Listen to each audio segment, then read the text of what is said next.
Hello and welcome, race fans, back to After the Checkered Flag with Paige Johnson, where you will hear about all things NASCAR Cup Series as the playoffs start to heat up.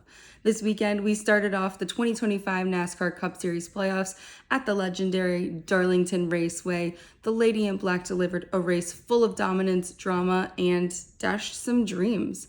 So first up, Chase Briscoe, our race winner. If anybody was sleeping on him coming into the playoffs, they are wide awake now, me included. I thought he was going to be kind of a threat, but I didn't realize how dominant he was going to be in this year's playoffs. Briscoe absolutely dominated the Cookout Southern 500, becoming the first driver since Greg Biffle back in 2005-2006 to win the race in back-to-back seasons. He swept both stages, led 309 of 367 laps, and crossed the finish line by a slim but confident margin, shooting him into the second round of the playoffs. He didn't just win, he sent a message. This is a round of 16 race, and Briscoe already punched his ticket into the round of 12 with that kind of control at one of NASCAR's toughest racetracks, and I mean toughest racetracks. He's officially a championship threat, in my opinion. All right, behind Briscoe, Tyler Reddick, our runner-up, came charging hard in the final stint.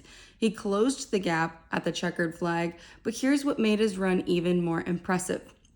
On lap 1, he got hit by Josh Berry in turn 2. Berry got loose under him and slid up the track into Reddick's left rear, causing early damage to the number 45 Toyota. Despite that, Reddick only really had some tire marks on his door and no detrimental damage, so he stayed composed. He ran a clean race and nearly caught Briscoe at the end. That runner-up finish gave Reddick a 35-point cushion above the playoff cut line. Not only did he survive early chaos, he thrived. Now let's talk about those playoff drivers who had a race that may haunt them for a few days. Our third place qualifier, Josh Berry, as mentioned earlier, triggered a first caution on lap 1 after tagging Reddick in turn 2 and sending himself straight into the wall. The damage sent Berry's race into a tailspin, honestly, and he didn't return to the race until, I think, lap 121, so he wound up dead last, 38th place. And he's now 19 points behind the cut line, and that hole is going to be a hard one to climb out of. Moving on to Alex Bowman. It's so unfortunate because Alex Bowman had a bad regular season finale at Daytona, and he barely squeaked through to the playoffs anyway, and now he had a bad first round of the playoffs right after that at Darlington. He had an absolute blow-up of a pit stop. What they thought was a broken air gun actually became 2 unplugged air guns, and it was very costly for him. It cost him precious time, and it dropped him off the lead lap. He never truly recovered, and he ended 31st. And like Berry, he's now deep in trouble. Tied for last among playoff drivers under the cut line. We need to see some real speed out of him this weekend. And I'm sure Rick Hendrick is doing whatever he can to make that 48 team ready. Moving on to Christopher Bell, he got tangled up on pit road with Carson Hocevar, damaging his car a bit, ruining his track position. He ended up 29th, now just 11 points above the cut line. Not a complete disaster, but definitely not safe. SVG suffered a poor pit cycle timing due to a caution, and he finished 32nd. Most of his playoff points were spent at Darlington this weekend, and he's now just 3 points above the cut line. Joey Logano, the defending NASCAR Cup Series champion, finished a quiet 20th and sits just below the cut line after this race. He'll need strong results in the next couple of races to survive. Austin Dillon was 23rd and now 8 points behind SVG. His playoff run is in danger of ending early.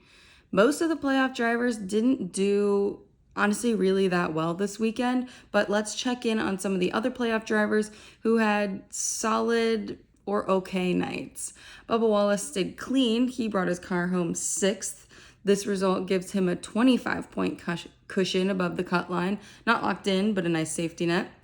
Denny Hamlin, our pole sitter from the weekend, ran inside the top 10 for much of the night. He finished 7th despite a slow pit stop late in the race and a little bit of damage. Ross Chastain finished 11th, and Austin Cindric came home 12th. quietly consistent with these two, the kind of runs that make a difference when the points honestly shake out. Chase Elliott had an off night by his standards, ending up 17th, but still 9 points above the cut line. He is in that kind of murky middle of the standings right now, but still not safe. Kyle Larson and William Byron, both Chase Elliott's teammates, had unusually quiet races, finishing in 19th and 21st respectively. The Hendrick team had some pretty dominant pit stops throughout the race, but they faded. Even so, Larson is currently 3rd in the standings, and Byron is 5th in playoff standings. So they have a buffer, but they'll want definite results at the next race. But that's going to be it for this episode of After the Checkered Flag. Will Briscoe keep his momentum rolling? Can Barry and Bowman bounce back from their disaster? And who will rise or fall in this next critical stage? Thank you so much for listening, and I will see you after the checkered flag drops at the Worldwide Technology Raceway this weekend.